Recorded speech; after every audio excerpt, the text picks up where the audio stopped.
I saw a report that some advisors of the President of the United States are telling that Israel should really attack Iran first. It'll be easier then for America to come in afterwards.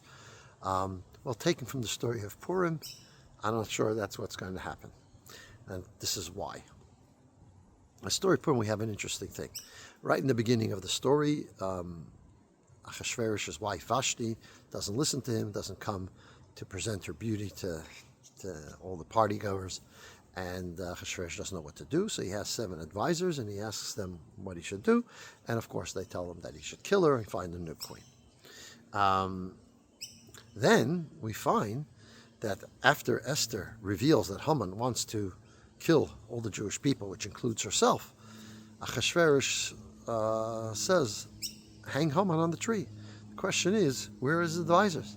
Doesn't he have to go back to his advisors? Isn't that kind of part of the rules in Shushan at the time? The answer given, a very clever answer, is that Haman wanted to destroy the Jewish people. He was afraid that if Achashverosh always had to get an okay from his advisors, there might be a Rubio or a Huckabee amongst his advisors, and they'll stop him. So he convinced the king and the advisors to change the law, that if something is connected to the king himself, he doesn't have to get the opinion of his advisors, and he could do so on his own. And so, why did Haman want to do this? Haman wanted so that he could go to the king, that the Jews are coming against the king, and the king be able to make a decree against the Jews, which is what happened. Haman comes to the king, that the Jewish people are not listening to the laws of the king. They don't listen, they do their own thing. They have these crazy laws, and that's what they do. So the king says, okay, do with whatever you want with them. Why? Because it was against the king. So he was able to do it. What happens when Esther says that Haman wants to kill the queen? Charvena pipes up and says, here's the tree that Haman made to Mordechai, who spoke well of the king, who saved the king's life.